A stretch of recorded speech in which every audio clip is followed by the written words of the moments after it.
السلام عليكم ورحمة الله وبركاته. إن الحمد لله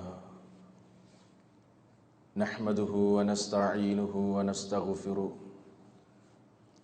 ونعوذ بالله من شرور أنفسنا ومن سيئات أعمالنا من يهده الله فلا مضل له ومن يضلل فلا هادي له وأشهد أن لا إله إلا الله وحده لا شريك له وأشهد أن محمدًا عبده ورسوله أرسله بالهدى ودين الحق ليظهره على الدين كله ولو كره المشركون.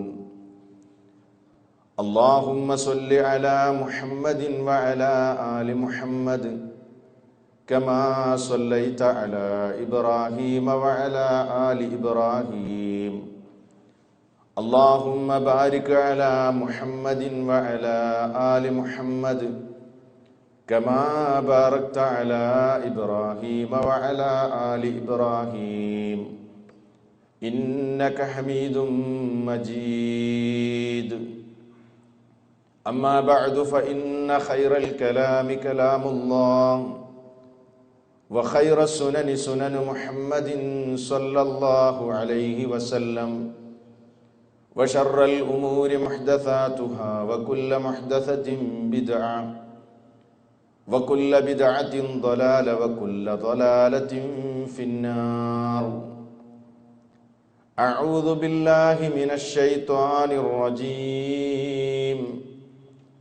بسم الله الرحمن الرحيم.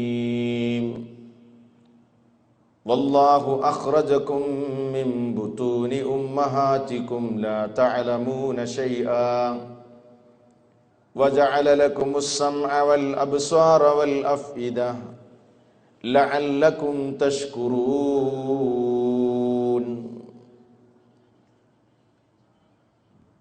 സ്നേഹവും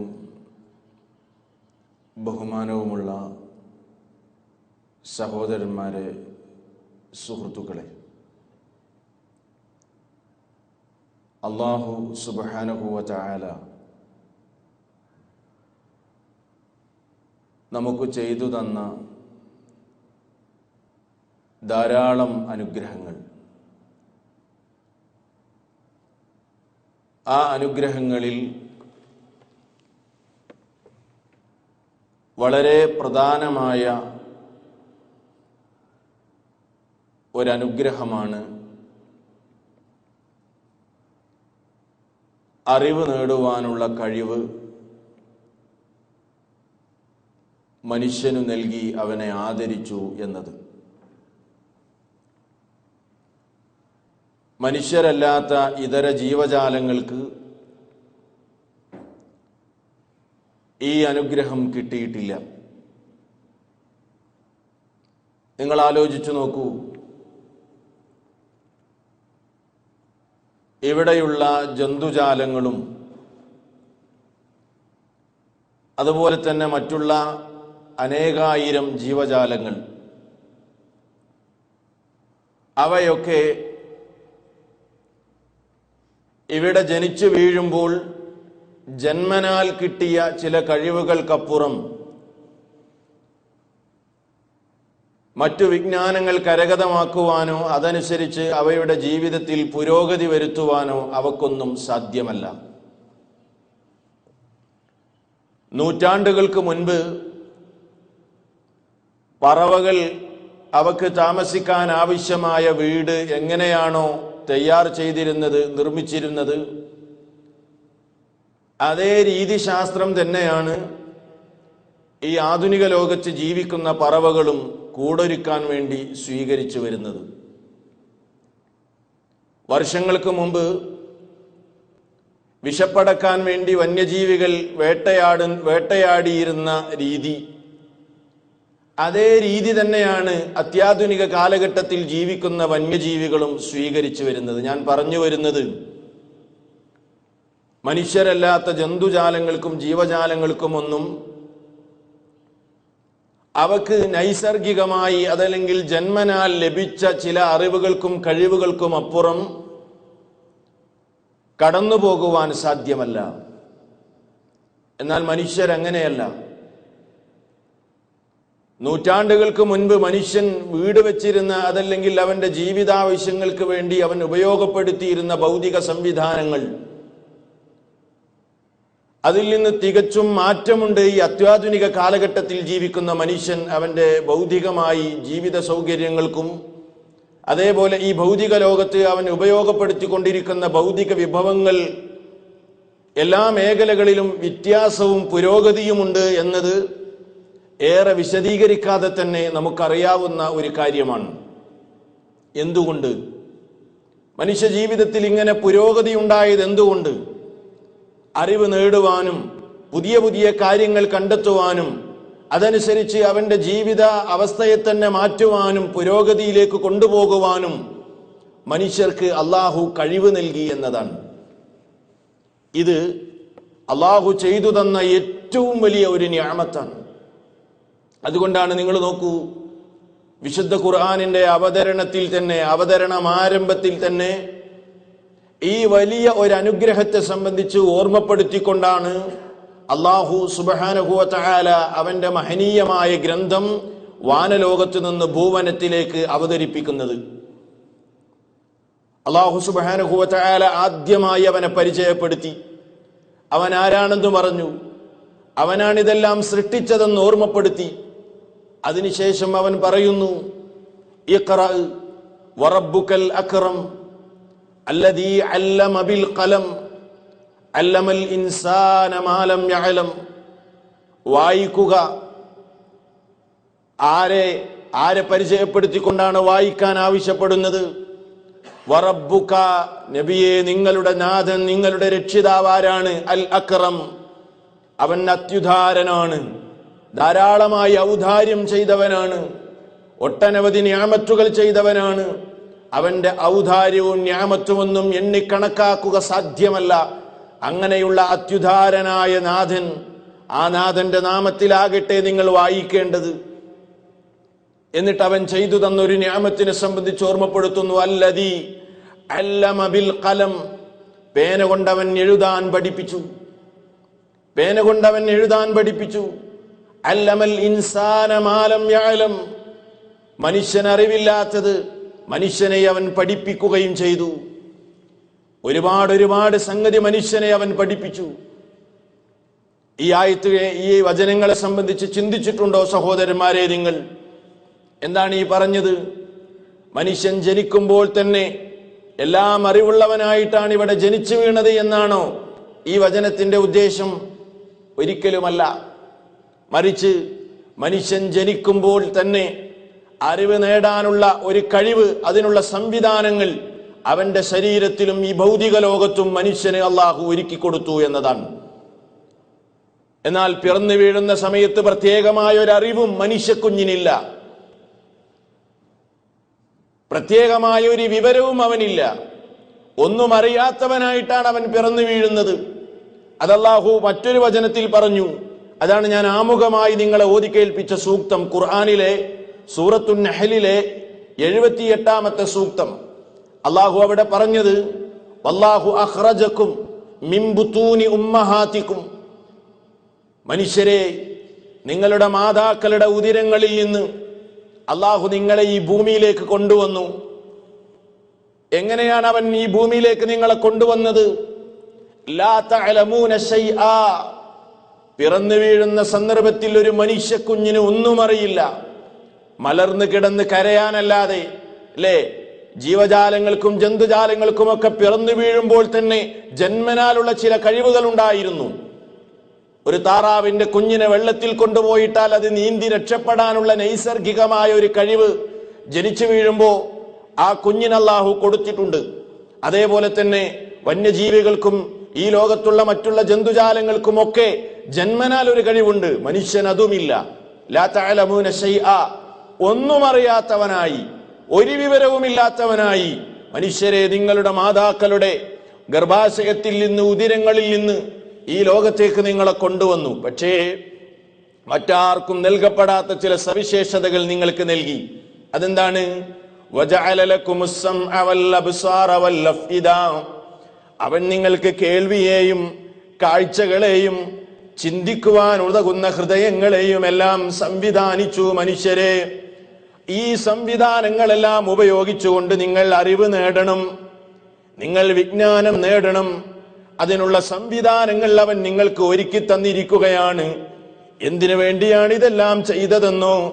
ലഅല്ലകും തഷ്കുറൂൻ, നിങ്ങൾ നന്ദിയുള്ളവരായി മാറാൻ വേണ്ടിയും നിങ്ങൾ അല്ലാഹുവിന് നന്ദി ചെയ്ത് ജീവിക്കാനാണ് ഈ സംവിധാനങ്ങൾ നിങ്ങൾക്ക് ചെയ്തു തന്നത്. അതുകൊണ്ട് ഞാൻ ഓർമ്മപ്പെടുത്തുന്നത്, സഹോദരന്മാരെ, അല്ലാഹു നമുക്ക് ചെയ്തു തന്ന നിഅമത്താണ് അറിവ് നേടാനുള്ള കഴിവും സൗകര്യങ്ങളും സംവിധാനങ്ങളും ഒക്കെ ചെയ്തു തന്നു എന്നത്.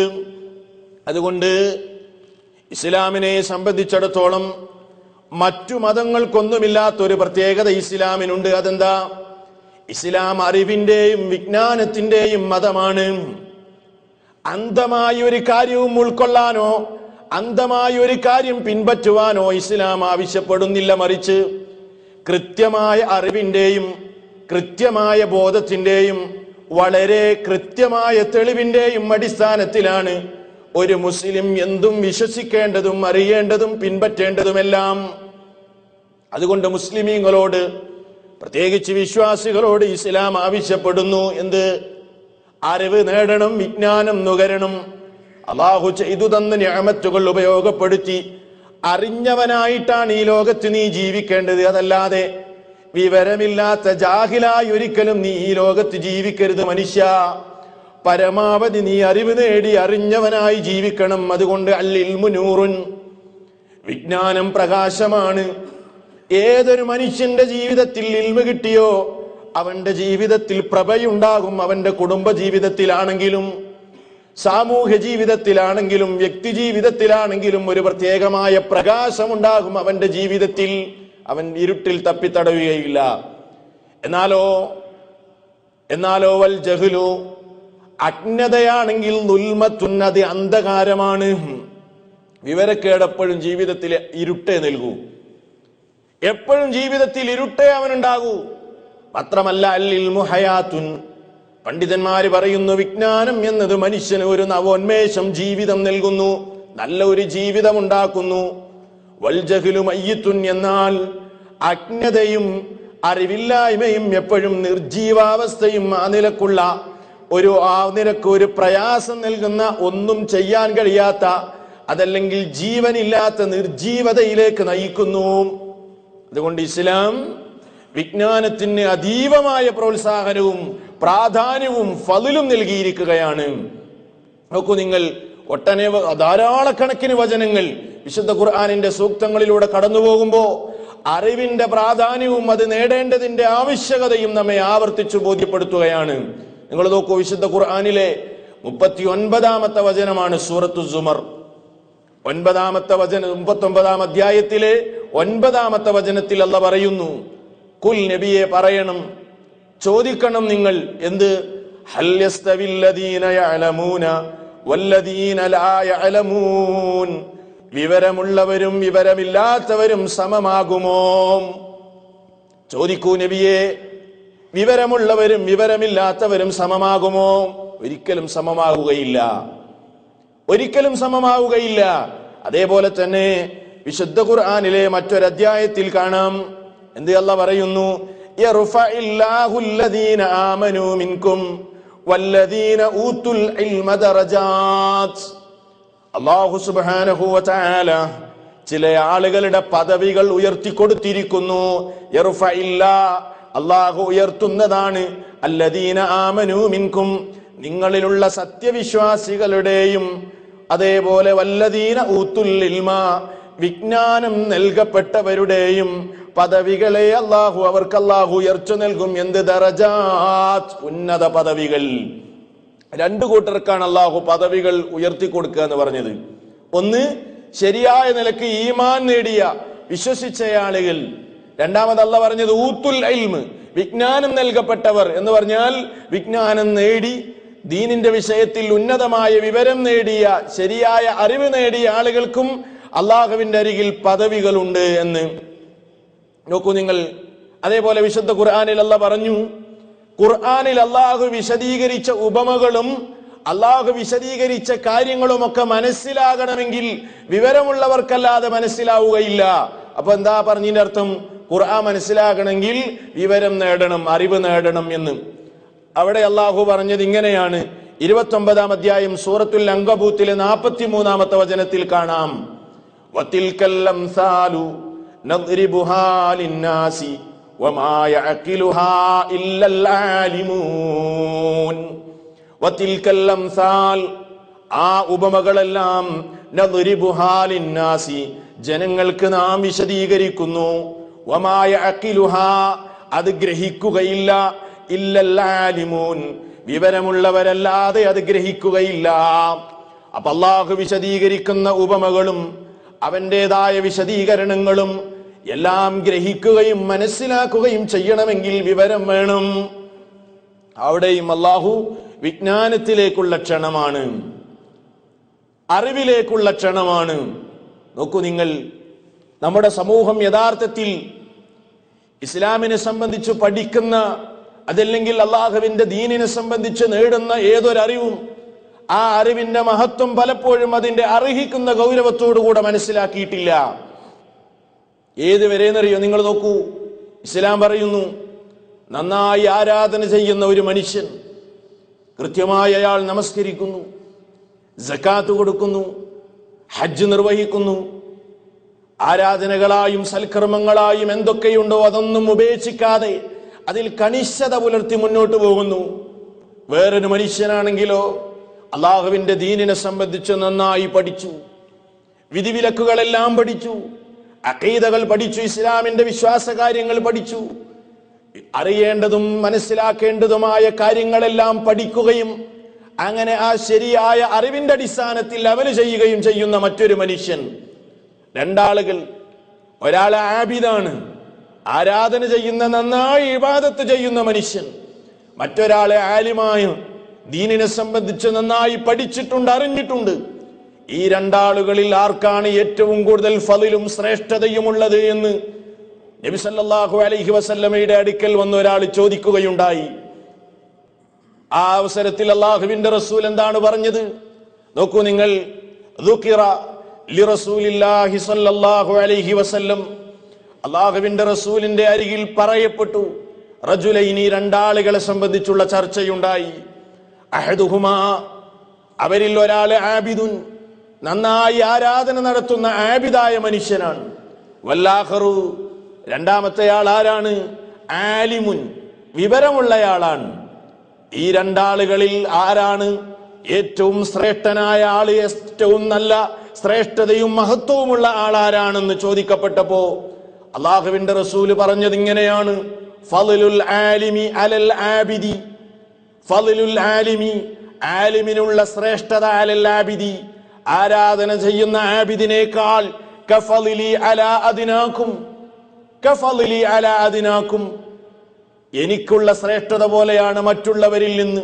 അല്ലേ, നിങ്ങളും ഞാനും എങ്ങനെയാണോ വേറിട്ട് നിൽക്കുന്നത്, നിങ്ങളുടെ കൂട്ടത്തിൽ എനിക്ക് ഏറ്റവും ശ്രേഷ്ഠതയുണ്ട്, ഞാനൊരു പ്രവാചകൻ എന്ന നിലക്ക്, അതുപോലെ നിങ്ങളും ഞാനും തമ്മിലുള്ള വ്യത്യാസം പോലെയാണ് ആബിദായ മനുഷ്യനും ആലിമായ മനുഷ്യനും തമ്മിൽ അവർക്കിടയിലുള്ള വ്യത്യാസം. സുമ്മഖാൽ, പിന്നീട് റസൂലുള്ളാഹി പറഞ്ഞു, ഇന്നല്ലാഹ, തീർച്ചയായും അല്ലാഹു, വ മലായികതുഹു, അവന്റെ മലക്കുകളും, വ അഹ്ലുസ് സമാവാതി, വാനലോകത്തുള്ളവരെല്ലാം, വ അഹ്ലുൽ അർളി, ഭൂമിയിലുള്ളവരും, ഹത്തൻ നംലത ഫീ ജുഹ്രിഹാ, മാളത്തിലുള്ള ഒരു ചെറിയ ഉറുമ്പ് വരെ, വഹത്തൽ ഹൂത ഫിൽ ബഹർ, സമുദ്രത്തിന്റെ ആഴിയിൽ നീന്തി തുടിക്കുന്ന ഒരു കുഞ്ഞു മത്സ്യം വരെ, ലയുസല്ലൂന, അവര് ദുആ ചെയ്തുകൊണ്ടിരിക്കും, പ്രാർത്ഥിച്ചുകൊണ്ടിരിക്കും, അലാ മുഅല്ലിമിൻ നാസി അൽ ഖൈറ, ജനങ്ങൾക്ക് നന്മ പഠിപ്പിച്ചു കൊണ്ടിരിക്കുന്ന ഒരാൾക്ക് വേണ്ടി, ജനങ്ങൾക്ക് ഖൈർ പഠിപ്പിച്ചു കൊണ്ടിരിക്കുന്ന ഒരു മുഅല്ലിമിന് വേണ്ടി വാനലോകത്തുള്ളവരും അള്ളാഹുവും അവന്റെ മാലാകമാരും, വാനലോകത്തുള്ളവരും ഭൂമിയിലുള്ളവരും, മാളത്തിലുള്ള ഉറുമ്പും സമുദ്രത്തിന്റെ ആഴിയിലുള്ള മത്സ്യങ്ങളും എല്ലാം പ്രാർത്ഥിച്ചു കൊണ്ടിരിക്കുമെന്നാണ്. എന്ന് പറഞ്ഞാൽ നാം പഠിക്കുകയും അറിയുകയും ചെയ്ത ഒരു നന്മ മറ്റുള്ളവർക്ക് അറിയിച്ചു കൊടുക്കുകയും അത് പഠിപ്പിക്കുകയും ആ വിജ്ഞാനം പകർന്നു കൊടുക്കുകയും ചെയ്യുക എന്നത് അത്രമാത്രം പ്രത്യേകതയും ശ്രേഷ്ഠതയുമുള്ള കാര്യമാണ് എന്നർത്ഥം. നിസ്സാരമായ ഒരു സംഗതിയല്ല. ഇസ്ലാം എത്രത്തോളമാണ് പ്രോത്സാഹനം കൊടുത്തത്. ഇനി നോക്കൂ നിങ്ങൾ, അറിവ് നേടുകയും വിജ്ഞാനം നുകരുകയും ചെയ്യാതെ വിജ്ഞാനത്തോട് പുറംതിരിഞ്ഞു നിൽക്കുന്ന ആളുകളില്ലേ, അവരെ കണക്കിന് ആക്ഷേപിക്കുകയും ചെയ്തിട്ടുണ്ട് ഇസ്ലാം. വളരെ കൃത്യമായി അവരെ ആക്ഷേപിച്ചിട്ടുണ്ട്. അള്ളാഹു പറഞ്ഞല്ലോ ഖുർആനിൽ, വിശുദ്ധ ഖുർആനിലെ 7-ാം അധ്യായത്തിലെ 179-ാമത്തെ വചനത്തിൽ നമുക്ക് കാണാം. എന്താ അല്ലാഹു ഇവിടെ പറഞ്ഞത്? വലഖദ് ദറഅനാ ലിജഹന്നം, നരകത്തിന് വേണ്ടി നാം പടച്ചിട്ടുണ്ട്. നരകത്തിന് വേണ്ടി പഠിച്ചിട്ടുണ്ട് എന്ന് പറഞ്ഞാൽ നരകത്തിലേക്ക് പോകും കുറെ ആളുകൾ. ആരാണ് അവര്? കസീറം മിനൽ ജിന്നി വൽ ഇൻസ്, മനുഷ്യന്മാരിൽ നിന്നും ജിന്നുകളിൽ നിന്നും ധാരാളം ആളുകളെ നരകത്തിന് വേണ്ടി പടക്കപ്പെട്ടവരാണ്. എന്തി അവര് ചെയ്തത് തെറ്റ്? ലഹും, അവർക്കുണ്ട്, ഖുലൂബുൻ, ഹൃദയങ്ങളുണ്ട്, ലാ യഫ്ഖഹൂന ബിഹാ, അതുകൊണ്ട് അവര് മനസ്സിലാക്കൂല, കാര്യം മനസ്സിലാക്കൂല. വലഹും അഅ്യുനുൻ, അവർക്ക് കണ്ണുകളുണ്ട്, ലാ യുബ്സിറൂന ബിഹാ, കാണേണ്ടത് അതുകൊണ്ട് അവർ കാണുകയില്ല. വലഹും ആദാനുൻ, അവർക്ക് കേൾവികളുണ്ട്, ലാ യസ്മഊൻ, അതുകൊണ്ട് ലാ യസ്മഊന ബിഹാ, കേൾക്കേണ്ടത് അവർ കേൾക്കുകയില്ല. അവരെ കുറിച്ച് അല്ലാഹു പറഞ്ഞത് ഉലൈക കല്ലൻആം, അവര് കാലികളെ പോലെയാണ്. ബൽ ഹും അളൽ, അല്ല അവരെക്കാൾ വഴിപിഴച്ചവരാണ്. മാത്രമല്ല ഉലൈക ഹുമുൽ ഗാഫിലൂൻ, അവര് അശ്രദ്ധരായ ഒരു കൂട്ടം ആളുകളുമാണ്. കാലികൾ അവർക്ക് ബുദ്ധിയില്ലാത്തത് കൊണ്ടാണ് ഗ്രഹിക്കാത്തത് എന്ന് പറയാം. എന്നാൽ ബുദ്ധിയുള്ളവൻ ഗ്രഹിക്കാതിരിക്കുമ്പോൾ, അവൻ അറിയാതിരിക്കുമ്പോൾ, അവൻ പഠിക്കാതിരിക്കുമ്പോൾ, കേൾക്കാതിരിക്കുമ്പോൾ കാലികളെക്കാൾ വഴിപിഴച്ചവനാണല്ലോ അവൻ. അശ്രദ്ധനായി ദുനിയാവിൽ അവൻ ജീവിക്കുന്നു, ദുന്യവിയായ സുഖങ്ങളിൽ മല്ലിട്ടവൻ ജീവിക്കുന്നു. അറിയാനോ പഠിക്കാനോ അവൻ ശ്രമിക്കുന്നില്ല. ഖുർആൻ അവരെ പറഞ്ഞത് കാലികളെ പോലെ, അതല്ലെങ്കിൽ അവരെക്കാൾ വഴിപിഴച്ചത് എന്ന്. ഇനി നോക്കൂ നിങ്ങൾ, സ്വഹീഹായ ഹദീസിൽ കാണാം, നബി സല്ലല്ലാഹു അലൈഹി വസല്ലം ഒരിക്കൽ പറഞ്ഞു, ഇന്നല്ലാഹ, തീർച്ചയായും അല്ലാഹു, യുബ്ഗിദു, അവൻ കോപിക്കുന്നു. അല്ലാഹുവിന് ദേഷ്യമാണ് ചില ആളുകളോട്. ഏതാണ് ആ ആളുകൾ? കുല്ല ജഅലരീൻ ജവാലിൻ, കുല്ല ജഅലരീൻ, എല്ലാ ജഅലരിയായ മനുഷ്യരോടും അല്ലാഹുവിന് കോപമാണ്. ദാ ജഅലരി എന്ന് പറഞ്ഞാൽ പണ്ഡിതന്മാര് പറഞ്ഞു പരുഷ സ്വഭാവിയാണവൻ, ധിക്കാര മനോഭാവമുള്ളവനാണ്. ആരെന്ത് പറഞ്ഞാലും അത് കേൾക്കൂല, ധിക്കാര മനോഭാവം. മാത്രമല്ല അവൻ പരുഷ സ്വഭാവിയുമാണ്. മുത്തകബ്ബിർ, അവൻ വല്ലാതെ ധിക്കാരം, അഹങ്കാരിയായി ജീവിക്കുന്നവനുമാണ്. അങ്ങനെയുള്ള ജഅലരിയായ മനുഷ്യനെ അല്ലാഹു ഇഷ്ടപ്പെടുന്നില്ല. ജവ്വാദിൻ, പിന്നെയോ അവന്റെ സ്വഭാവം എന്താണ്? എങ്ങനെയെങ്കിലും ധനസമ്പാദനം ഉണ്ടാക്കണം, എങ്ങനെയെങ്കിലും ധനം ശേഖരിക്കണം. ജവ്വാദ് എന്ന് പറഞ്ഞാല് ഹക്കും ബാത്തിലൊന്നുമില്ല, എങ്ങനെയെങ്കിലും പൈസ ഉണ്ടാക്കണം എന്നുള്ള ഒരൊറ്റ ചിന്ത. മാത്രല്ല അത് നന്മക്ക് വേണ്ടി ചിലവഴിക്കൂല. ഹറാമായ നിലക്ക് കാശുണ്ടാക്കി നന്മക്ക് വേണ്ടി ചിലവഴിച്ചിട്ട് കാര്യമില്ല, പക്ഷേ ചിലവഴിക്കൂല. അവൻ അങ്ങേയറ്റത്തെ പിശുക്കനാണ്. അത്രവുമല്ല കസീറുല്ലഹം, പണ്ഡിതന്മാര് പറഞ്ഞു ദുനിയാവിൽ അവൻ വലിയ തീറ്റക്കൊതിയനായതിനാൽ അവന്റെ ശരീരം തന്നെ വലുതാണ്. മാത്രമല്ല അങ്ങേയറ്റം തിന്നാനും ഭക്ഷണം കഴിക്കാനും ഭക്ഷണത്തോട് അമിതമായ പ്രിയം.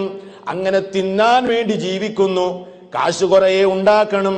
അതുപോലെ തന്നെ ആരെന്തു പറഞ്ഞാലും അവൻ ശ്രദ്ധിക്കുകയില്ല.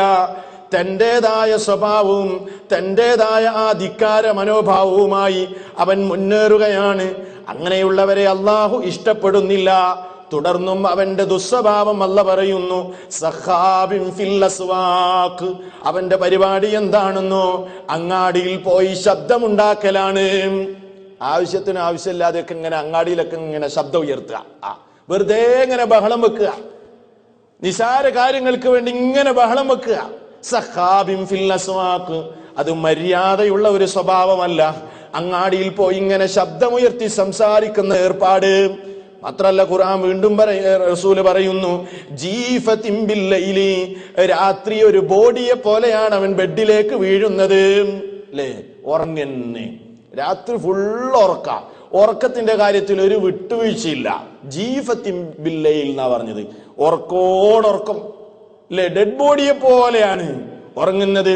മാത്രമല്ല ജീഫത്തിൻ ബില്ലയില് ഹിമാരിം ബിന്നഹാരി, പകലിൽ അവന്റെ സ്ഥിതി എന്താണെന്നോ, പകലിൽ ഒരു കഴുതയെ പോലെയാണ് അവൻ എന്ന് പറഞ്ഞാൽ എന്താ അവന്റെ ഉദ്ദേശം? ഹമ്മുഹുൽ ഫിതൻ, പകലിന്റെ സമയം മുഴുവനും അവൻ ചിലവഴിക്കുന്നത് അവന്റെ ഉദ്ദേശം ഫിതൻ ഉണ്ടാക്കണം, കുഴപ്പമുണ്ടാക്കണം എന്ന ഒറ്റ ചിന്തയുള്ളൂ. എങ്ങനെ? കുഴപ്പമുണ്ടാക്കുന്നതോടൊപ്പം അവന്റെ ചിന്ത ബില്ലക്കിലി, അവന് തിന്നണം എന്ന ആഗ്രഹവുമാണ്. വല്ലിക്സാറു മിനൽ മലദ്ദാത്തി, ആസ്വാദനങ്ങൾ പരമാവധി, ധാരാളം ആസ്വാദന സംഗതികളിൽ അകപ്പെടണം, ധാരാളം ആസ്വദിക്കണം, ദുനിയാവ് ആസ്വദിക്കണം എന്ന ചിന്തയാണ് അവനുള്ളത്. അതുകൊണ്ട് വയശ്ഗുലു ബിദാലിക അനിൽ ഖിയാമി ബിമഫ്തറഹുല്ലാഹു അലൈഹി, അള്ളാഹു അവന്റെ മേൽ നിർബന്ധമാക്കിയ സംഗതികളിൽ നിന്ന് ഇതെല്ലാം അവനെ വ്യാപൃതനാക്കുന്നു, ശുഗലിലാക്കുന്നു. ഉണ്ടോ? ഇതൊക്കെയാണ് ചിന്ത. അതുകൊണ്ട് നിസ്കരിക്കാൻ നേരല്ല, ഇസ്ലാമികമായ മറ്റു കാര്യങ്ങൾ ചെയ്യാൻ സമയമില്ല. ഇങ്ങനെയുള്ള ഒരു മനുഷ്യൻ, എന്നിട്ട് അവസാനം റസൂല് പറയാണ് അവന്റെ സ്ഥിതി എന്തെന്ന് കേൾക്കണോ? ആലിമിൻ ബി അംരി ദുനിയാ, ദുനിയാവിന്റെ കാര്യങ്ങളൊക്കെ അവന് നന്നായി അറിയാം. എങ്ങനെയൊക്കെ എന്തൊക്കെ കാര്യങ്ങൾ ദുനിയാവിന്റെ വിഷയത്തിൽ ചെയ്യണം ഒക്കെ അവന് ആലിമാണ്. എന്നാൽ ജാഹിലിൻ ബി അംരിൽ ആഖിറ, ആഖിറത്തിന്റെ വിഷയമുണ്ടോ അവൻ ജാഹിലാണ്. പരലോക വിഷയം എന്തുണ്ടോ അതിനെ സംബന്ധിച്ചവൻ അറിയാൻ നേരമില്ല, അത് ജാഹിലാണ്. ആ വിഷയത്തിൽ ശുദ്ധ ജഹാലത്ത്. എന്നാൽ ദുനിയാവിന്റെ കാര്യം, ബിസിനസിന്റെ കാര്യത്തിൽ അറിയാം, ദുനിയാവിന്റെ മറ്റുള്ള വിഷയങ്ങളിൽ അറിയാം, സാമ്പത്തികമായ കാര്യങ്ങളിലെല്ലാം കൃത്യമായ നിലപാടാണ്.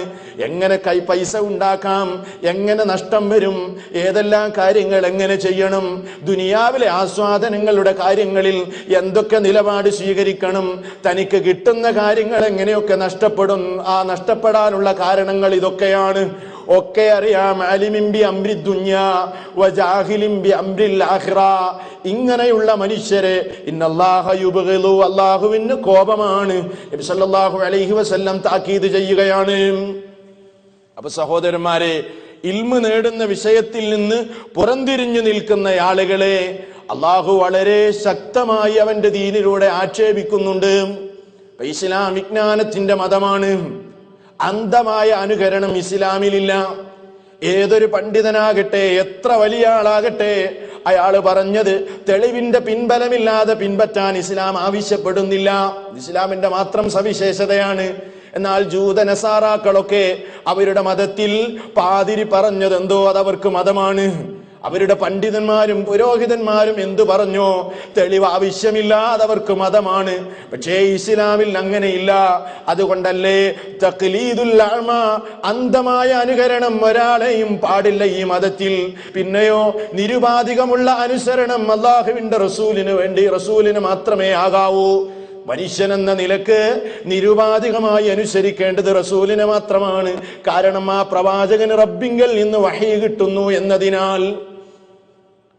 അപ്പൊ ഇസ്ലാം തികച്ചും വിജ്ഞാനത്തിന്റെ അടിത്തറയിലുള്ള മതമാണ് ഇസ്ലാം. അതുകൊണ്ട് ഇസ്ലാം പറയാണ്, മനുഷ്യരെ നിങ്ങൾ വിവരം നേടിക്കോ, അറിവ് നേടിക്കോ. അറിവിലൂടെ അല്ലാതെ നിങ്ങൾക്ക് ഉയരാൻ സാധ്യമല്ല, അറിവിലൂടെ അല്ലാതെ ഉന്നതി നേടാൻ സാധ്യമല്ല.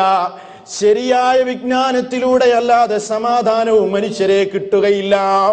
ഇസ്ലാം പറയണം, ശരിയായ അറിവിലൂടെ അല്ലാതെ സമാധാനം കിട്ടൂല. ശരിയായ അറിവിലൂടെ മാത്രമേ മനുഷ്യന് ഉയർച്ച കിട്ടുകയുള്ളൂ, ഉന്നതി കിട്ടുകയുള്ളൂ. അത് ഇസ്ലാം മനുഷ്യൻ ഇവിടെ എന്നാണോ വസിച്ചു തുടങ്ങിയത് അന്ന് മുതൽ പഠിപ്പിച്ച സംഗതിയാണ്. അല്ലെ, മനുഷ്യവാസം ഈ ലോകത്ത് ആരംഭിച്ച 1-ാം തീയതി മുതൽ മനുഷ്യരെ പഠിപ്പിച്ച സംഗതിയാണ്. അറിവിലൂടെ അല്ലാതെ ഉയരാൻ കഴിയൂലെന്ന്. അറിയില്ലേ ആദം അലൈഹിസ്സലാമിന്റെ ചരിത്രം? ആദം നബി അള്ളാഹ് പഠിച്ചതിന് ശേഷം മലക്കുകളോട് ആദം അലൈഹിസ്സലാമിന് സുജൂദ് ചെയ്യാൻ വേണ്ടി പറഞ്ഞു. ആ സുജൂദ് ആരാധനയുടെ സുജൂദല്ല, ആദരവിന്റെ സുജൂദാണ്.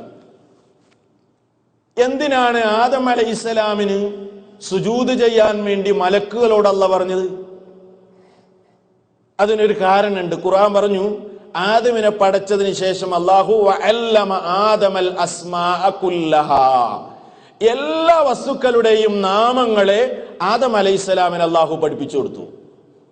മനുഷ്യരുടെ പ്രത്യേകതയാണ് അത്. എന്ത് സംഗതി കണ്ടാലും അതിന് പേരിടാൻ അറിയും മനുഷ്യന്മാർക്ക്.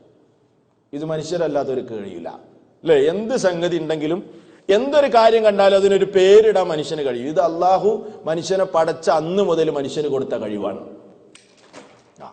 പേരിടാനുള്ള കഴിവ് എന്നത്. എല്ലാ വസ്തുക്കളുടെയും നാമങ്ങളെ അല്ലാഹു എന്ത് ചെയ്തു? മനുഷ്യർക്ക് പഠിപ്പിച്ചു കൊടുത്തു. എന്നിട്ട് മലക്കുകളോട് ചില വസ്തുക്കളെ കാണിച്ചിട്ട് പറഞ്ഞു, ഈ വസ്തുക്കളുടെ പേരെന്ന് പറഞ്ഞാട്ടെ. പക്ഷേ മലക്കുകൾക്ക് പറയാൻ കഴിഞ്ഞില്ല. അവര് പറഞ്ഞു, ഖാലൂ സുബ്ഹാനക ലാ ഇൽമ ലനാ ഇല്ലാ മാ അല്ലംതനാ. ഖാലൂ, അവര് പറഞ്ഞു, സുബ്ഹാനക, നീ പരിശുദ്ധനാണ്, ലാ ഇൽമ ലനാ, ഞങ്ങൾക്ക് ഇൽമില്ല തന്നെ, ഇല്ലാ മാ അല്ലംതനാ, നീ ഞങ്ങളെ പഠിപ്പിച്ചതല്ലാത്ത ഒരു വിവരം ഞങ്ങൾക്കില്ല, ഞങ്ങൾക്ക് പറയാൻ സാധ്യമല്ല. ഉടൻ തന്നെ ആ വസ്തുക്കളെ ആദം അലൈഹിസ്സലാമിന് കാണിച്ചു കൊടുക്കുന്നു. എന്നിട്ട് ആദമിനോട് പറയുന്നു, ഈ വസ്തുക്കളുടെ പേര് പറയണമെന്ന്. ആദം അലൈഹിസ്സലാം ആ വസ്തുക്കളുടെ നാമം പറയുന്നു. ഉടൻ തന്നെ മലക്കുകളോട് അല്ലാഹു പറയുന്നു, നിങ്ങൾക്കില്ലാത്ത വിവരം ആദമിനുണ്ട്, അതുകൊണ്ട് വിവരത്തെ ബഹുമാനിക്കണം, ഇൽമിനെ ബഹുമാനിക്കണം, നിങ്ങളെല്ലാവരും ആദമിനെ സുജൂദ് ചെയ്യട്ടെ. അങ്ങനെയാണ് സുജൂദിന്റെ അവസരമുണ്ടാകുന്നത്. നിങ്ങളെല്ലാവരും ആദമിനെ ബഹുമാനിക്കണം. അതുകൊണ്ട് എല്ലാവരും, ഇബ്ലീസ് അടക്കം മുഴുവൻ ആളുകൾക്കും കൽപ്പന കൊടുക്കുകയാണ് ആദമിന് സുജൂദ് ചെയ്യണമെന്ന്. എന്നാൽ മലക്കുകൾ സുജൂദ് ചെയ്തു, ഇബ്ലീസ് മാറി നിന്നു. ഇബ്ലീസ് ഇൽമിനെ അന്ന് മുതൽ തന്നെ ആദരിച്ചില്ല. ആ ചരിത്രത്തിലൂടെ മനുഷ്യരെ അല്ലാഹു പഠിപ്പിച്ച സംഗതി എന്താണ്? ഇൽമിലൂടെയാണ് മനുഷ്യർക്ക് ഉയർച്ച കിട്ടുന്നത്, ബഹുമതി കിട്ടുന്നത്, ആദരവ് കിട്ടുന്നത്. മലക്കുകൾ പോലും ആദരിച്ചത് ഇൽമിനെയാണ്. അതുകൊണ്ട് മനുഷ്യരെ ഇൽമ നേടിക്കോ. ഇസ്ലാം പറയുന്നു, ഏത് വിവരം വേണമെങ്കിലും നേടാം. ഇസ്ലാമിൽ അതിന് എതിർപ്പില്ല. നമ്മൾ സൗകര്യാർത്ഥം മതവിദ്യാഭ്യാസം, ഭൗതിക വിദ്യാഭ്യാസം എന്നൊക്കെ വേർതിരിച്ചതാണ്. ഏത് ഇൽമ നേടാം. ശറഅ വിരോധിച്ച ഇൽമേതാണോ അതല്ലാത്തത് ഏതും നേടുന്നതിന് ഇസ്ലാമിൽ കുഴപ്പമില്ല അല്ലെ? ഇസ്ലാം വിരോധിച്ച കുറെ ഇൽമുണ്ട്, അതൊന്നും നേടാൻ പാടില്ല. മറ്റുള്ളവർക്ക് ഉപദ്രവം ഉണ്ടാക്കുന്ന ഇൽമ് അല്ലെ? ഏതുപോലെ സിഹിർ പഠിക്കൽ തന്നെ ഇസ്ലാമിൽ വിരോധിച്ച സംഗതിയാണ്. ഒരാൾ സിഹിർ ചെയ്യുന്നും വേണ്ട, സിഹിർ പഠിക്കാൻ പാടില്ല. സിഹിർ പഠിച്ചാൽ തന്നെ അവൻ കാഫിറായി പോകും. സിഹിർ എന്ന വിജ്ഞാനം അവൻ പഠിച്ചാൽ തന്നെ കാഫിറായി പോകും. ഇങ്ങനെ വിരോധിച്ച സംഗതികളായ വിരോധിച്ച ഇൽമൊഴികെ ബാക്കിയുള്ള എല്ലാ ഇൽമും നേടാം. അതിന് ഇസ്ലാമിൽ പ്രശ്നമില്ല അല്ലെ? ഗോളശാസ്ത്രമാണെങ്കിലും ജീവശാസ്ത്രമാണെങ്കിലും ഭൗതിക വിദ്യാഭ്യാസമാണെങ്കിലും എന്തും നേടാം. പക്ഷെ ഇസ്ലാം ഒരു കാര്യം പറഞ്ഞു. എന്താ പറഞ്ഞതെന്നറിയോ? അടിസ്ഥാനപരമായി ഒരു ഇൽമ് നേടിയതിന് ശേഷമായിരിക്കണം നിങ്ങൾ എന്ത് വിവരവും നേടേണ്ടത്. ഏത് വിവരം നേടിയാലും കുഴപ്പമില്ല, അനുവദിക്കപ്പെട്ട എന്ത് വിവരവും നിങ്ങൾക്ക് നേടാം. പക്ഷേ നിങ്ങൾ അതിന്റെ മുൻപേ അറിയേണ്ട ഒരു പ്രധാനപ്പെട്ട സംഗതി ഉണ്ട്. അത് അറിഞ്ഞതിന് ശേഷമായിരിക്കണം നിങ്ങൾ അറിയേണ്ട ബാക്കിയുള്ള വിവരങ്ങളൊക്കെ നേടേണ്ടത്. അതേതാ? നിങ്ങളെ പടച്ച നാഥനെ നിങ്ങൾ അറിയണം. നിങ്ങളെ പടച്ച സ്രഷ്ടാവിനെ നിങ്ങൾ ശരിക്കും മനസ്സിലാക്കണം. അവനെ സംബന്ധിച്ച് നിങ്ങൾ കൃത്യമായി പഠിക്കണം. ആ ഒരു ബേസിക്കായ ഇൽമ് അത് ആദ്യം നേടിയതിന് ശേഷം നിങ്ങൾക്ക് എന്ത് ഇൽമു നേടാം. പക്ഷേ ആ ഇൽമില്ലാതെ നിങ്ങൾ ഏത് ഇൽമു നേടിയാലും ആ ഇൽമു കൊണ്ട് നിങ്ങൾക്ക് ഉപദ്രവം മാത്രമേ ഉണ്ടാകൂ, സമാധാനം ഉണ്ടാകില്ല, ശാന്തി ഉണ്ടാകില്ല, സ്വൈരമായി നിങ്ങൾക്ക് ജീവിക്കാൻ കഴിയില്ല. ഇത് ഇസ്ലാം പറഞ്ഞത് എത്ര കറക്റ്റാ ഒന്ന് ചിന്തിച്ചു നോക്കി നിങ്ങൾ. അടിസ്ഥാനപരമായി അള്ളാഹിനെ കുറിച്ച് അറിയാതെ ആത്മീയമായ വിദ്യാഭ്യാസത്തിന്റെ തുടക്കമായ റബ്ബിനെ സംബന്ധിച്ചുള്ള വിവരമില്ലാതെ എന്ത് ഭൗതിക വിദ്യാഭ്യാസം നിങ്ങൾ നിങ്ങളെ മക്കളെ പഠിപ്പിച്ചാലും നിങ്ങൾ നേടിയാലും അതുകൊണ്ട് സമാധാനം ഉണ്ടാവില്ല, ഉപദ്രവം മാത്രമേ ഉണ്ടാവുള്ളൂ. എന്നാൽ അടിസ്ഥാനപരമായ ഇൽമിന് ശേഷം നിങ്ങൾക്ക് എന്ത് ഇൽമ് നേടിയാലും കുഴപ്പമുണ്ടാവില്ല. നിങ്ങൾ ചിന്തിക്ക്, ഇന്ന് നാം ജീവിക്കുന്ന കാലഘട്ടം ഏതാണ്? വിവരസാങ്കേതിക വിദ്യയുടെ ഉന്നതമായ മേഖലയിൽ നമ്മൾ എത്തി. വിജ്ഞാനത്തിന്റെ മഹാവിസ്ഫോടനമാണ് നമ്മൾ ഈ ജീവിക്കുന്ന ഈ നൂറ്റാണ്ട് അല്ലേ? മനുഷ്യനെത്താത്ത വിജ്ഞാനത്തിന്റെ ശാഖകൾ എന്താണ് ഇനി ബാക്കിയുള്ളത്? എല്ലായിടത്തും എത്തി വാനോളം ഉയർന്നു നിൽക്കുന്ന മനുഷ്യൻ. അനുദിനം പുതിയ കണ്ടുപിടുത്തങ്ങളും വിവരങ്ങളും അറിവുകളും മനുഷ്യൻ നേടിക്കൊണ്ടിരിക്കുന്നു. ഇനി എന്ത് ആകുമെന്ന് ആശങ്കയിലാണ് മനുഷ്യൻ. ഇനിയും വിജ്ഞാനങ്ങൾ നേടിയാൽ മനുഷ്യന്റെ കഥ എന്താകുമെന്ന് ചിന്തിക്കുന്നിടത്താണ് ഇന്ന് ശാസ്ത്രലോകമുള്ളത്. അത്രയും വിജ്ഞാനത്തിന്റെ മഹാവിസ്ഫോടനമാണ്. പക്ഷേ വിവരക്കണ്ട് മനുഷ്യന് സമാധാനമുണ്ടോ? സമാധാനമുണ്ടോ? ശാന്തിയുണ്ടോ? അല്ലേ? ഒറ്റ കാര്യം ചിന്തിക്ക്. മനുഷ്യൻ നേടിയ ഏറ്റവും വലിയൊരു ശാസ്ത്രീയമായ വിവരമാണല്ലോ ആണവോർജം. അല്ലേ? മനുഷ്യന്റെ കഴിവ് കൊണ്ട് അവൻ നേടിയെടുത്ത ഒരു സംഗതിയാണല്ലോ ആണവോർജം. ശാസ്ത്രശാഖ കണ്ടുപിടിച്ച സംഗതി. പക്ഷേ ഈ ഒരു വിവരം മനുഷ്യൻ നേടി. ഈ വിവരം കൊണ്ട് മനുഷ്യന് സമാധാനം നഷ്ടപ്പെട്ടു പോയി. ഇല്ലേ? ഇന്ന് ലോകരാഷ്ട്രങ്ങൾ ഏറെ ഭയപ്പെടുന്ന സംഗതിയാണ് ആണവോർജം എന്നുള്ളത്. ലോകരാഷ്ട്രങ്ങളിൽ നേരെ ഭയപ്പെടുന്ന സംഗതിയാണ് ആണവോർജം. കാരണം എന്താ?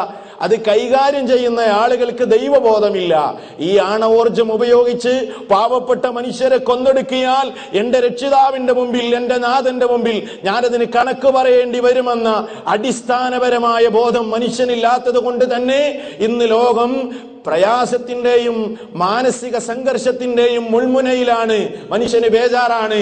അതുകൊണ്ടെങ്ങാനും അത് ഉപയോഗപ്പെടുത്തിയാൽ ലോകം നശിച്ചത് തന്നെ. അല്ലേ? ഉദാഹരണം നമ്മുടെ മുമ്പിലില്ലേ? രണ്ടാം ലോക മഹായുദ്ധ കാലഘട്ടത്തിൽ ഹിരോഷിമയിലും നാഗസാക്കിയിലും ഉപയോഗിച്ച ആണവോർജത്തിന്റെ ദുരന്ത ഫലങ്ങൾ ഇന്ന് ലോകത്ത് നിലനിൽക്കുകയാണ്.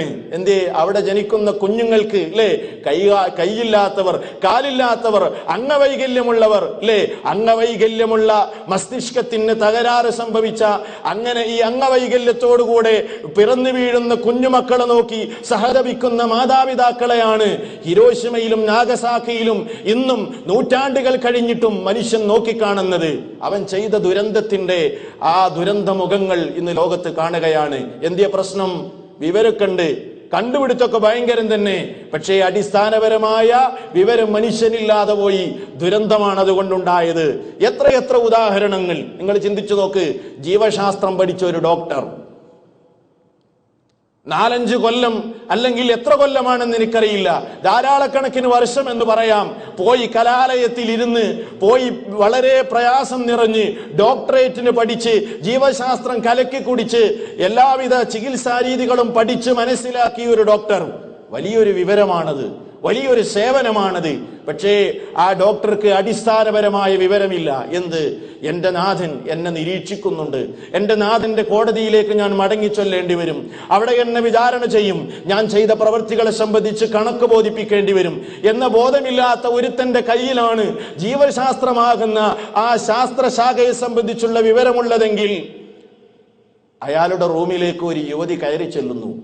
എന്നിട്ട് ഡോക്ടറോട് പറയുന്നു, സാറേ, എന്റെ ഭർത്താവും എന്റെ ഉപ്പയും എന്റെ ഉമ്മയും എന്റെ ബന്ധപ്പെട്ടവരുമൊന്നും അറിയാതെ ഞാൻ ധരിച്ച ഗർഭമാണിത്. ആരും അറിയാതെ ഈ ഗർഭം എന്റെ വയറ്റിൽ നിന്ന് ഒഴിവാക്കണം, ഇല്ലെങ്കിൽ എനിക്ക് അപമാനമാണ്. നിങ്ങൾ എന്നെ സഹായിച്ചേ പറ്റൂ. നിങ്ങൾ ചോദിക്കുന്ന കാശ് ഞാൻ നിങ്ങൾക്ക് തരാം, അതിനൊന്നും പ്രശ്നമല്ല. പക്ഷെ നിങ്ങൾ എന്നെ സഹായിച്ചേ പറ്റൂ.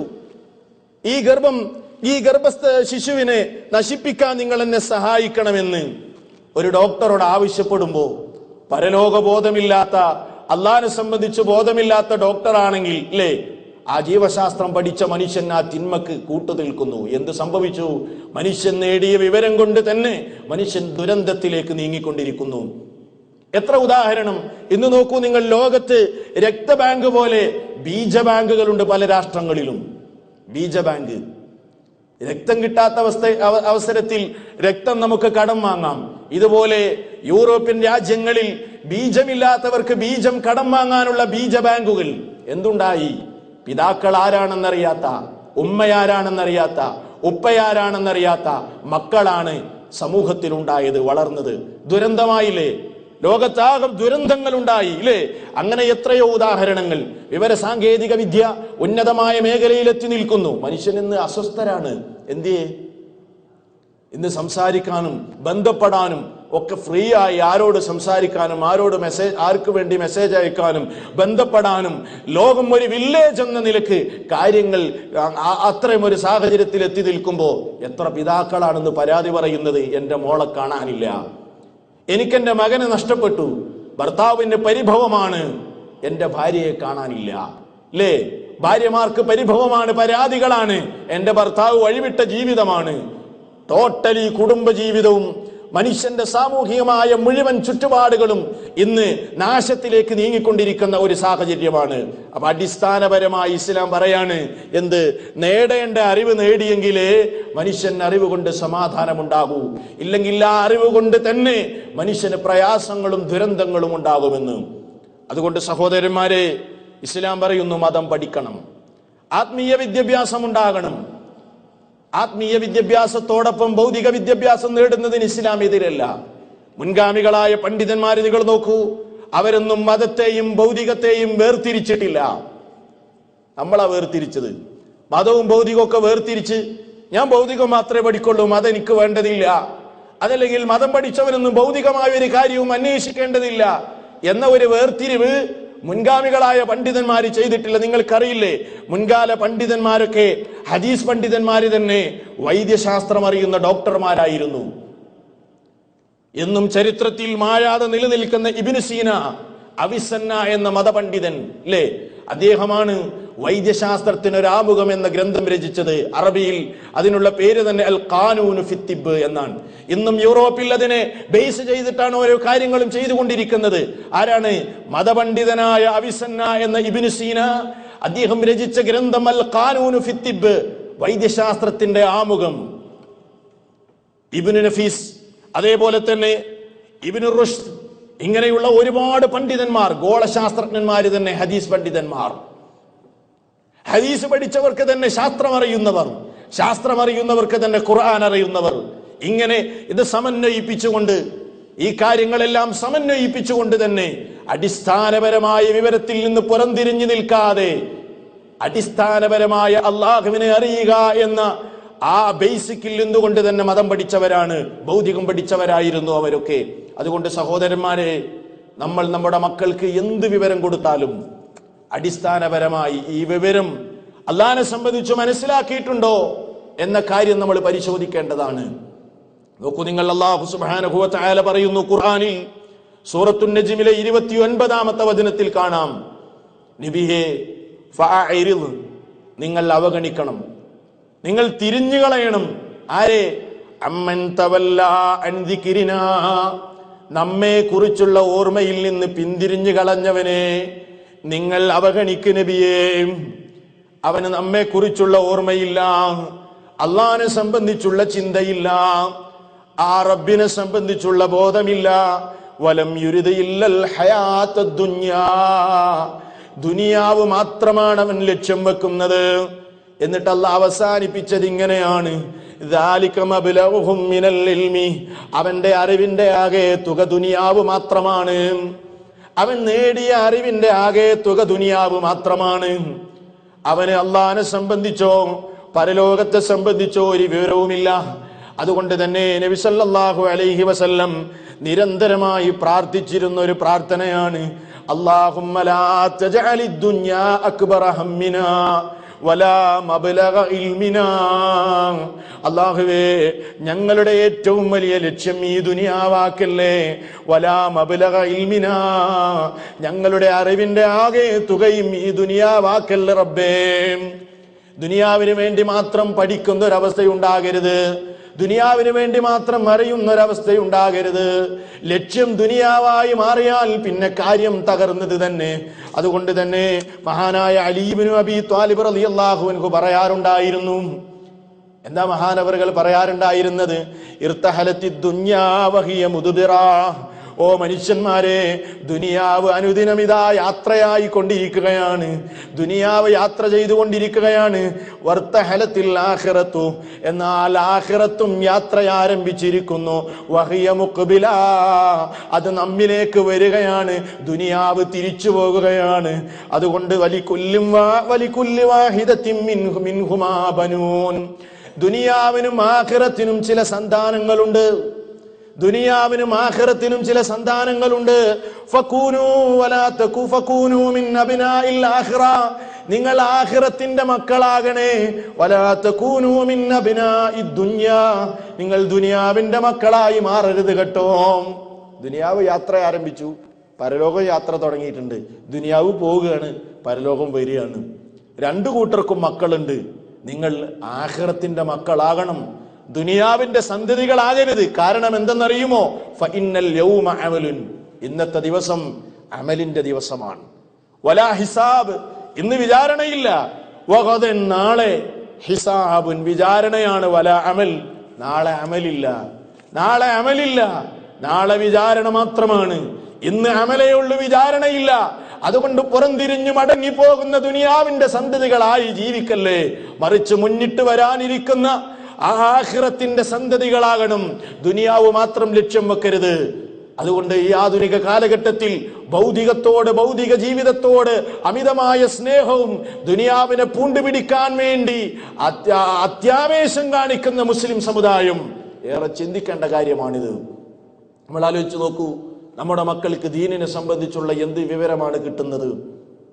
എന്ത് വിവരമാണ് കിട്ടുന്നത്? ആലോചിക്കേണ്ട കാര്യങ്ങളല്ലേ. ഇന്ന് സമൂഹത്തിൽ ഈ നിലക്കുള്ള കുറ്റകൃത്യങ്ങൾ അധികരിക്കാനുള്ള കാരണം എന്താണ്? മതവുമായി ബന്ധമില്ല, ദീനുമായി ബന്ധമില്ല. ചെറിയ കാലഘട്ടത്തിൽ, ചെറുപ്രായത്തിൽ മദ്രസകളിൽ പോയെങ്കിൽ പോയി എന്നതല്ലാതെ ഇസ്ലാമിനെ സംബന്ധിച്ച് കേൾക്കുവാനോ പഠിക്കുവാനോ ഉള്ള അവസരങ്ങൾ പലപ്പോഴും രക്ഷിതാക്കൾ കുട്ടികൾക്ക് നിഷേധിക്കുകയാണ്. എന്താ ഇതിനുള്ള കാരണം പറയാറുള്ളത്? എൻ്റെ മോന് നാളെ പരീക്ഷയാണ്, അതല്ലെങ്കിൽ സ്കൂളിലേക്ക് പഠിക്കാൻ ഒരുപാടുണ്ട്.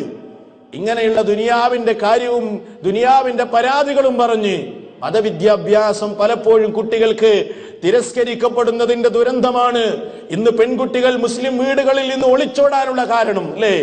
മെൻസസ് ആയാൽ, അശുദ്ധ കാലമായാൽ അതെങ്ങനെ വൃത്തിയാക്കണം എന്ന് വരെ നമ്മുടെ വീടുകളിൽ വളർന്നു വരുന്ന പെൺകുട്ടികൾക്ക് അറിയുകയില്ല. വിവാഹ ജീവിതം കഴിഞ്ഞാൽ ഭാര്യമാര് ഭർത്താവിനോട് എങ്ങനെ പെരുമാറണമെന്നറിയുകയില്ല. ഒരു കുടുംബ ജീവിതത്തിൽ എങ്ങനെ ജീവിക്കണമെന്നറിയില്ല. മക്കളെ എങ്ങനെ വളർത്തണമെന്നറിയില്ല. വിശുദ്ധ ഖുർആൻ പാരായണം ചെയ്യാൻ അറിയില്ല. ഇസ്ലാമികമായ വിധിവിലക്കുകൾ അറിയില്ല. ഇതൊന്നും അറിയാതെ വളർന്നു വരുന്ന മക്കൾ നാളെ ദുരന്തം വരുത്തി വെക്കുകയാണ്. സമൂഹത്തിലാകെ പ്രയാസങ്ങൾ സൃഷ്ടിക്കുകയാണ്. അതുകൊണ്ട് സഹോദരങ്ങളെ, മഹാന്മാരായ പണ്ഡിതന്മാരൊക്കെ അവരുടെ മക്കളോട് കൊടുത്തിരുന്ന ഒരു ഉപദേശം കാണാം. എന്തായിരുന്നു ആ ഉപദേശം എന്നറിയോ? യാ ബുനയ്യ, എന്റെ മോനെ, എന്റെ പൊന്നു മോനെ, അലൈക ബിമജാലിസിൽ ഉലമാ, നീ പണ്ഡിതന്മാരുടെ സദസ്സുകളിൽ വരണം. നീ പണ്ഡിതന്മാരുടെ മജ്ലിസിൽ വരണം. എന്നിട്ട് എന്ത് വേണം? വസ്തമിഅ കലാമൽ ഹുകമായി, പണ്ഡിതന്മാരുടെ വാക്കുകൾ മോനെ നീ ശ്രദ്ധിച്ച് കേൾക്കണം. ഫഇന്നല്ലാഹ യുഹീൽ ഖൽബ അൽ മയ്യിത ബിനൂരിൽ ഹിക്മ, മരിച്ച ഹൃദയങ്ങളിൽ വിജ്ഞാനമാകുന്ന പ്രകാശം കടന്നു ചെല്ലുമ്പോ ആ ഹൃദയങ്ങൾക്ക് ജീവൻ കിട്ടും മോനെ. കമാ യുഹീൽ അർളൽ മയ്യിത ബിവാബിലിൽ മതർ, നിർജീവമായി ഊശ്വരമായി കിടക്കുന്ന ഒരു ഭൂമിയിലേക്ക് വാനലോകത്ത് നിന്ന് വെള്ളമാകുന്ന മഴ അതിറങ്ങിക്കഴിഞ്ഞാൽ ആ ഭൂമി ഹരിതാപമായി തീരുന്നത് പോലെ അവരുടെ മനസ്സുകൾക്ക് ജീവൻ കിട്ടാൻ വിജ്ഞാനം കൊണ്ടേ സാധ്യമാവുകയുള്ളൂ. എന്ത് തിരക്കുണ്ടെങ്കിലും സഹോദരന്മാരെ, ദീനിന്റെ മജ്ലിസുകളിൽ നമ്മുടെ കുട്ടികളെ നമ്മൾ കൊണ്ടുവരണം. ദീനുമായി ബന്ധമുള്ളവരോട് നമ്മുടെ കുട്ടികൾക്ക് ചങ്ങാത്തമുണ്ടാക്കണം. ഇസ്ലാമുമായി അവരെ ബന്ധപ്പെടുത്തണം. എപ്പോഴും അവർക്ക് ഉത്ബോധനങ്ങൾ കിട്ടിക്കൊണ്ടിരിക്കണം. നമുക്ക് തന്നെ നിങ്ങൾ ആലോചിച്ച് നോക്കൂ, ഇപ്പൊ നമ്മൾ ഈദിന് വേണ്ടി കുറച്ച് നാളുകൾ നമ്മുടെ ക്ലാസ്സൊക്കെ ഒഴിവാക്കി. അപ്പോൾ ഈമാനികമായി നമുക്കൊരു കുറവുണ്ടാവും. നമ്മുടെ സ്ഥിതി ഇതാണ്. നമ്മുടെ സ്ഥിതി അങ്ങനെയാണെങ്കിൽ അല്ലേ, പിന്നെ ക്ലാസ് തുടങ്ങുമ്പോൾ ക്ലാസ് ഇങ്ങനെ ചാലുവായി പോകുമ്പോൾ അത് നമുക്കൊരു ചാർജാണ്. അത് നമ്മുടെ സ്ഥിതിയാണ് എങ്കിൽ കുട്ടികളുടെ സ്ഥിതി എന്തായിരിക്കും? വളർന്നു വരുന്ന സമൂഹത്തിന്റെ സ്ഥിതി എന്തായിരിക്കും? അതുകൊണ്ട് മതവുമായി എപ്പോഴും ബന്ധപ്പെടുത്തണം. അള്ളാഹുവിനെ സംബന്ധിച്ച് കൃത്യമായി പഠിക്കാൻ അവർക്ക് അവസരം കൊടുക്കണം. തിന്മകളുമായി ബന്ധപ്പെടുന്ന എല്ലാ മേഖലകളോടും ആ മേഖലകളിൽ നിന്നും അവരെ വേർതിരിക്കണം. അതിനോട് ബന്ധം പുലർത്താനുള്ള സാഹചര്യം ഉണ്ടാക്കരുത്. പ്രത്യേകിച്ച് ഇന്റർനെറ്റ് വേണം എന്ന് അത്യാവശ്യമാണെങ്കിൽ അതിൻ്റെതായ നിയന്ത്രണം ഏർപ്പെടുത്തിക്കൊണ്ട് ഉപയോഗിക്കാൻ നമ്മൾ സൗകര്യം ചെയ്തു കൊടുക്കുക എന്നല്ലാതെ കെട്ടഴിച്ചു വിട്ട, അതല്ലെങ്കിൽ യാതൊരു നിയന്ത്രണവുമില്ലാത്ത ഇന്റർനെറ്റ് ഉപയോഗം വളർന്നു വരുന്ന നമ്മുടെ മക്കൾ നാശത്തിലേക്ക് നീങ്ങാൻ കാരണമാകുമെന്ന തിരിച്ചറിവ് വേണം. അത് വളരെ കൃത്യമാണ്. ഇന്ന് ഏറ്റവും കൂടുതൽ വഴിപിഴച്ചു പോകുന്നത് ഈ ആധുനിക സാങ്കേതിക വിദ്യകളും വിവര സാങ്കേതിക വിദ്യകളുടെയും അതേപോലെ സൗകര്യങ്ങളുടെയും അത് ഉപയോഗപ്പെടുത്തുന്നതിൽ നിയന്ത്രണമില്ലാത്തത് കൊണ്ടാണ്. എത്രയെത്ര ദുരന്തങ്ങൾ, എത്രയെത്ര അപകടങ്ങൾ, എത്ര ഉപ്പമാര് കണ്ണീര് കുടിക്കുന്നു, എത്ര ഭർത്താക്കന്മാർക്ക് ഭാര്യമാരില്ലാതെയായി, എത്ര ഭാര്യമാർക്ക് ഭർത്താക്കന്മാര് നഷ്ടപ്പെട്ടു. എല്ലാം എന്തിന്റെ പേരിൽ? അല്ലേ? അനാവശ്യമായ ഫോൺ കോളുകളും അനാവശ്യമായ ഈ ഫേസ്ബുക്ക് ഉപയോഗങ്ങളും ഇങ്ങനെയുള്ള ഈ തിന്മകളിൽ തിന്മകളുമായി ബന്ധപ്പെട്ട് മാത്രമാണ് മനുഷ്യന്മാർ ജീവിച്ചു കൊണ്ടിരിക്കുന്നത്. ഉദാഹരണങ്ങൾ പറയുകയാണെങ്കിൽ ഒരുപാടുണ്ട്. സഹോദരന്മാരെ, ഞാൻ സൂചിപ്പിച്ചതിന്റെ രത്നച്ചുരുക്കം ഇതാണ്. ഇസ്ലാമിനെ സംബന്ധിച്ചിടത്തോളം അറിവിന്റെയും വിജ്ഞാനത്തിന്റെയും മതമാണ് ഇസ്ലാം. അറിവും വിജ്ഞാനവുമില്ലാതെ ഒരു അമലും ഒരു വിശ്വാസവും ഇസ്ലാമിലില്ല. അതിനുവേണ്ടി അങ്ങേയറ്റം പ്രോത്സാഹനം, അതിനുവേണ്ടി എന്ത് ത്യാഗവും ചെയ്യാൻ ഇസ്ലാം കൽപ്പിച്ചു. നോക്കൂ നിങ്ങൾ, യുദ്ധം നടക്കുന്ന ഘട്ടം, മുസ്ലിം സമൂഹത്തിൽ യുദ്ധം നടക്കുന്ന ഘട്ടം, ശത്രുക്കൾ മുസ്ലിം സമുദായത്തെ ആക്രമിക്കാൻ ഒരുങ്ങി നിൽക്കുന്ന ഘട്ടം, അപ്പോഴും യുദ്ധത്തിന് പോകേണ്ടത് എല്ലാവരും ഒന്നിച്ചല്ല. നബി സല്ലല്ലാഹു അലൈഹി വസല്ലമക്ക് കൽപ്പന കൊടുക്കുന്നു, ഒരു വിഭാഗം ആളുകൾ അവിടെ പ്രവാചകന്റെ കൂടെ ഇരിക്കട്ടെ, എന്നിട്ട് എന്താണ് വഹയായി അവതരിക്കുന്നതെങ്കിൽ അതവർ പഠിക്കട്ടെ, ബാക്കിയുള്ളവർ യുദ്ധത്തിന് പോകട്ടെ. യുദ്ധത്തിന് പോയി തിരിച്ചു വന്നവർക്ക് കിട്ടിയ വിവരം, റസൂലിന്റെ സദസ്സിൽ നിന്ന് കിട്ടിയ വിവരം അവർ കൈമാറട്ടെ. അങ്ങനെ ഇസ്ലാമിന്റെ പരിഭാവനമായ നിയമങ്ങളും സന്ദേശങ്ങളും ഈ സമൂഹത്തിൽ നിലനിൽക്കട്ടെ. നോക്കൂ നിങ്ങൾ, യുദ്ധമുണ്ടാവുക എന്നത്, ആ സന്ദർഭത്തിൽ യുദ്ധത്തിന് പോകുക എന്നത് എത്രമാത്രം പ്രാധാന്യവും ഗൗരവമുള്ള കാര്യമാണ്. അതിൽ നിന്ന് പോലും ഒരു വിഭാഗത്തെ പ്രവാചകന്റെ കൂടെ ഇരുത്തിയത് ദീന് പഠിക്കേണ്ടതിന്റെ പ്രത്യേകതയാണ്. പിന്നെ നമുക്കെന്ത് കാരണം പറയാൻ കഴിയും? നമുക്കെന്ത് കാരണം പറയാൻ കഴിയും? നമുക്കെന്ത് തിരക്ക് പറയാൻ കഴിയും? അതുകൊണ്ട് ആലോചിക്കുക നമ്മൾ. ഗൗരവമാണ്. മഹാനായ ഉമർ റളിയല്ലാഹു അൻഹു പറയാണ്, ജീവിതത്തിന്റെ പ്രയാസങ്ങൾ ഉണ്ടായിരുന്നു. കുടുംബത്തെ പോറ്റുവാനും അതിനാവശ്യമായ വിഭവങ്ങൾ സമാഹരിക്കുവാനും ജോലിക്ക് പോകണം. പക്ഷേ ഞാനും എന്റെ അൻസാരി സുഹൃത്തും ഊഴമായിട്ടായിരുന്നു റസൂലിന്റെ സദസ്സിൽ പോയിരുന്നത്. ഒരു ദിവസം ഞാൻ പോകും, അന്ന് ഞാൻ പഠിക്കുന്നതെല്ലാം എന്റെ അൻസാരി സഹോദരന് ഞാൻ പകർന്നു കൊടുക്കും. ഞാൻ പോകുന്ന ദിവസം എന്റെ അൻസാരി സുഹൃത്ത് വരികയില്ല, അൻസാരി സഹോദരൻ പോകുന്ന ദിവസം ഞാൻ പോകില്ല. അങ്ങനെ ഞങ്ങൾ ഊഴമായി പ്രവാചകന്റെ സദസ്സിൽ പോയി ദീന് പഠിച്ചു എന്ന് സ്വഹാബത്ത് പറയാണ്. അവരങ്ങനെ ത്യാഗം ചെയ്തത് കൊണ്ട് ഇസ്ലാമിനെ നമുക്ക് ഇന്ന് കിട്ടി. അവരങ്ങനെ റസൂലിൽ നിന്ന് ഹദീസ് പഠിച്ചത് കൊണ്ട് നമുക്കിന്ന് ഹദീസ് കേൾക്കാൻ കഴിഞ്ഞു, അല്ലെ? ഹദീസ് പഠിക്കാൻ കഴിഞ്ഞു. നമ്മളിൽ തന്നെ ചില ആളുകൾക്ക് ഹദീസിനോട് പുച്ഛമാണെങ്കിലും ഹദീസ് നിന്ന് നമുക്ക് കിട്ടിയത് ആ മഹാന്മാര് ത്യാഗം ചെയ്തത് കൊണ്ടാണ്. അവരാണ് ഈ ദീനിനെ നമുക്ക് എത്തിച്ചു തന്നത്. ദീന നിലനിൽക്കുന്നത് സനദുകൾ മുഖേനയാണ്. സനദുകളാണ് ദീനിനെ നിലനിർത്തുന്നത്. റസൂലിൽ നിന്ന് ഹദീസിനെ സനദുകളായി, അതിനെ ഇടമുറിയാത്ത സനദുകളിലൂടെ നമുക്ക് എത്തിയത് കൊണ്ടാണ് ഈ മതത്തിന്റെ വിധിവിലക്കുകളും ഈ മതത്തിന്റെ നിർദ്ദേശങ്ങളും ഈ ദീനിന്റെ സത്യസന്ദേശങ്ങളും നമുക്ക് മനസ്സിലാക്കാൻ കഴിഞ്ഞത്. അതുകൊണ്ട് ആ ഒരു ഗൗരവം പ്രിയപ്പെട്ടവരെ നമ്മൾക്കുണ്ടാകണം. നമുക്ക് ശേഷം വരാനുള്ള തലമുറകൾക്ക് നമ്മളും ഈ ദീന് കൈമാറ്റം ചെയ്യേണ്ടതുണ്ട്. വാപ്പാക്ക് ദീനറിയില്ലെങ്കിൽ, ഉമ്മാക്ക് മതമറിയില്ലെങ്കിൽ വളർന്നു വരുമ്പോ മക്കൾ പറയാ, എന്റെ ഉപ്പ അങ്ങനെയൊക്കെ ചെയ്തിരുന്നു, എന്റെ ഉമ്മ അതൊക്കെ ചെയ്തിരുന്നു. ഉമ്മാനെയും ഉപ്പാനെയും ഒക്കെ മതത്തിൽ ആധികാരികമായി കാണുന്ന മക്കളുണ്ട്. അപ്പോ നമ്മൾ കാരണമായി വളർന്നു വരുന്ന പുതുതലമുറയും നശിക്കുമെന്ന തിരിച്ചറിവുണ്ടാവുക. അതുകൊണ്ട് മതം പഠിക്കുക, അതിന്റെ പ്രാധാന്യം ഉൾക്കൊള്ളുക, അള്ളാഹുവിനെ മനസ്സിലാക്കുക, വിശ്വാസകാര്യങ്ങൾ ഊന്നിപ്പഠിക്കുക. അതിനുശേഷം എല്ലാ വിവരവും നമുക്ക് നേടാം. അതിലൂടെ സമാധാനമുണ്ടാകും. ഇല്ലാത്ത വിവരങ്ങളൊക്കെ ദുരന്തം മാത്രമേ വരുത്തി വെക്കുകയുള്ളൂ. സർവ്വലോക പരിപാലകനായ നാഥൻ അവന്റെ ദീന് പഠിക്കുവാനും അത് മനസ്സിലാക്കുവാനും അത് ഉൾക്കൊള്ളുവാനും അതനുസരിച്ച് പ്രവർത്തിക്കുവാനും നമുക്ക് ഏവർക്കും തൗഫീഖ് നൽകി അനുഗ്രഹിക്കുമാറാവട്ടെ. അറിഞ്ഞോ അറിയാതെയോ സംഭവിച്ചു പോയ അപരാധങ്ങൾ അള്ളാഹു നമുക്ക് പുറത്തു മാപ്പാക്കി തരുമാറാവട്ടെ. അവന്റെ പ്രവാചകന്റെ ചര്യയെ ജീവിതത്തിൽ പകർത്തുവാനും അതനുസരിച്ച് ജീവിക്കുവാനും അള്ളാഹു നമുക്ക് തൗഫീഖ് നൽകി അനുഗ്രഹിക്കുമാറാകട്ടെ. റബ്ബനാ തഖബ്ബൽ മിന്നാ ഇന്നക അൻതസ് സമീഉൽ അലീം വതുബ് അലൈനാ ഇന്നക അൻതത് തവ്വാബുർ റഹീം. റബ്ബനാ ആതിനാ ഫിദ് ദുനിയാ ഹസന വഫിൽ ആഖിറതി ഹസനത വഖിനാ അദാബൻ നാർ. വസ്സലാമു അലൈക്കും വറഹ്മത്തുള്ളാഹി വബറകാതുഹു.